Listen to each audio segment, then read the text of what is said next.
It began with silence. No bombs, no tanks, no soldiers screaming in the mud. Just the faint clicking of a machine, tiny electrical pulses carrying secrets that could destroy nations. For years, the Allies bled and died across Europe, not knowing that every attack, every convoy, every ambush was already known to the enemy. Because deep inside Hitler's war machine, there existed something extraordinary, a device the Germans believed could never be broken. They called it Enigma, and the man who would dare to break it was not a general, not a spy, but a quiet mathematician from Cambridge named Alan Turing. In 1918, as the smoke of World War I cleared, a German engineer named Arthur Scorbius sat in his small Berlin workshop, obsessed with one idea: creating a cipher so complex that no human mind could ever unravel it. He called his invention Enigma. Originally designed for banks and businesses to protect trade secrets, the device looked like a simple typewriter. But inside, it was a mechanical labyrinth. Every letter pressed sent an electrical current through rotating wheels, rotors, that substituted one letter for another. After each keystroke, the rotors turned, changing the pattern entirely. Theoretically, there were 150 quintillion possible combinations. To the human brain, it was absolute chaos. When the German military adopted Enigma in the 1930s, they believed it made their communications unbreakable. And for a time, they were right. But across Europe, in the quiet halls of the Polish Cipher Bureau, three young mathematicians, Marian Rejewski, Jerzy Rositzky, and Henryk Zygalski, were already listening.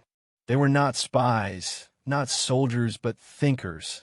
Using intercepted German messages and fragments of Enigma machine blueprints, they began to see patterns, faint echoes within the randomness. By 1932, Rejewski built a mathematical model of Enigma using group theory, something no one had ever attempted before. And he did it without ever touching an actual machine. They even created the first mechanical code-breaking device, called the Bomba Kryptologiczna, a predecessor to the computers that would come later. For a brief moment, Poland held the keys to the German war machine.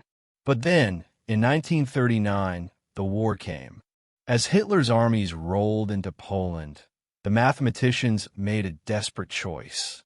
They packed their research, their blueprints, and their mechanical bombs and escaped to France, handing their work to the British before it was too late. That handover changed everything. In September 1939, a quiet English estate named Bletchley Park became the center of the most secret operation in the world. It was there that mathematicians, chess champions, linguists, and even crossword puzzle experts gathered under one roof, united by one goal: to break Enigma. Among them was Alan Turing, a brilliant, socially awkward mathematician from Cambridge. He didn't look like a hero. He didn't speak like one either. But what he possessed was something rarer: vision. Turing believed that Enigma could be defeated, not by hand, but by machine. He designed a revolutionary device, the bomb, which could simulate thousands of Enigma settings at lightning speed, searching for the one that made sense. But first, he needed one crucial thing: a clue. And that clue would come from the bravery of sailors on the high seas. In 1941, British destroyers in the North Atlantic intercepted a German U-boat, U-110. As it sank, sailors risked their lives diving into the freezing waters, retrieving soaked codebooks and an Enigma machine from inside. Those books contained daily key settings, the missing link that Turing's team needed. With the machine in hand, Bletchley Park came alive. Each day, they intercepted thousands of encoded German transmissions. Each night, the bomb spun relentlessly, metal gears whirring, relays clicking, until suddenly one of them stopped. A pattern emerged. The message made sense. For the first time, Enigma had been broken. But the victory came with a cruel irony. They couldn't let the Germans know the code was broken, or the enemy would simply change it.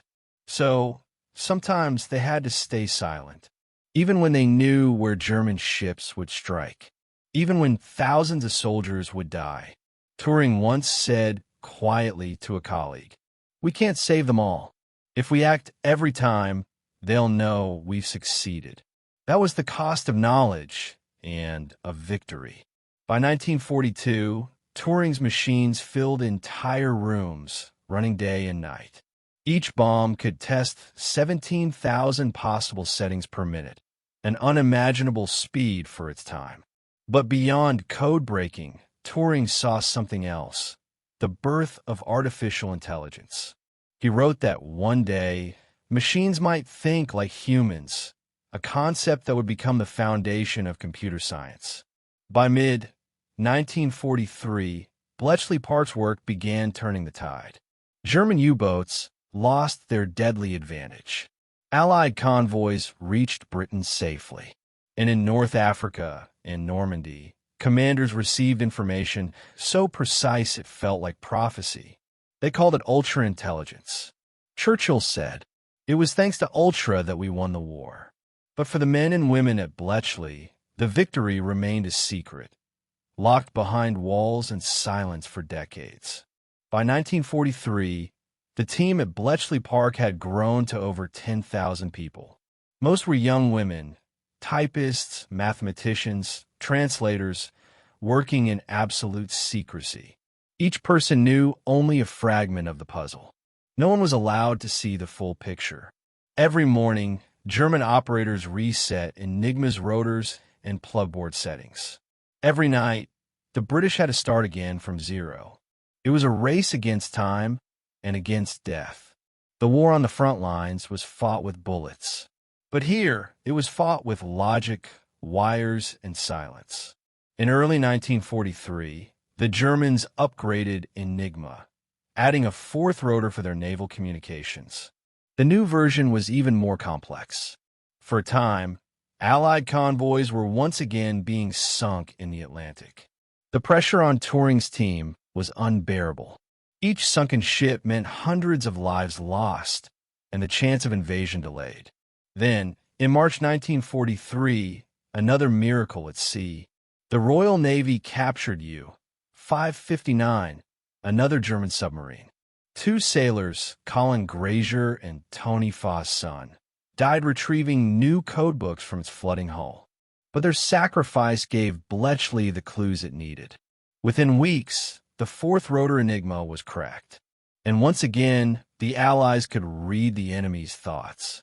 By 1944, the Allies were preparing the greatest invasion in history, Operation Overlord, the assault on Normandy. But for the landings to succeed, they needed to know exactly where the Germans would be. Through Enigma intercepts, Bletchley Park revealed the position of the German panzer divisions and even the personal messages of Field Marshal Erwin Rommel.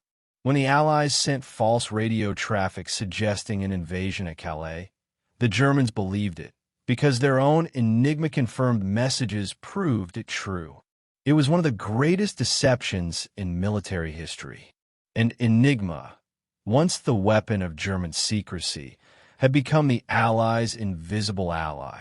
On June 6, 1944, when the beaches of Normandy erupted with fire and steel, every bomb, every bullet, every movement was guided by the information born in that quiet English manner. The war was turning. As the Reich crumbled, German officers still trusted their Enigma machines. They believed their communications were safe until the very end. But the truth was far darker. Every command they sent, every retreat, every desperate plea was already known to the Allies. By the spring of 1945, Hitler's armies were collapsing on all fronts. In April, Berlin fell, and the once unbreakable code machine lay silent, its rotors motionless, its lights dead. The war in Europe was over, and the quiet victory at Bletchley Park had helped make it possible. When peace finally came, the men and women of Bletchley Park were ordered to never speak of what they had done. All machines were dismantled, documents destroyed. For decades, the world would never know how close it had come to losing or how much it owed to the mathematicians in the shadows. Alan Turing returned to Cambridge, continuing his research on artificial intelligence and computing. He dreamed of a world where machines could think, where they could reason. But the same government he had helped save turned against him. In 1952, Turing was prosecuted for being gay, then considered a crime in Britain. He was forced to undergo chemical treatment. 2 years later, he was found dead, a half-eaten apple beside his bed. He was only 41. Many believe it was suicide. Others say it was an accident. But one thing is certain. The world had lost one of its greatest minds. Decades later, when the secrets of Bletchley Park were finally declassified, the world was stunned. Historians estimated that breaking Enigma had shortened the war by at least 2 years, saving millions of lives. Alan Turing was posthumously pardoned in 2013. In 2021, his face appeared on the British £50 note, a quiet tribute to the man who built the foundation of modern computing. The Enigma story is not just about war. It's about human brilliance, the battle of logic against chaos, of courage against cruelty, and of intelligence against destruction. The hum of Turing's machines would evolve into the world's first computers. And from those computers came everything, from the internet to the device you're holding right now. The machine that once broke a code would go on to change humanity itself.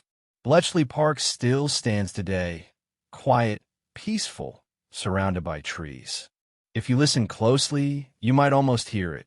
The faint clicking of rotors, the whispers of thousands of unsung heroes who fought their war without weapons.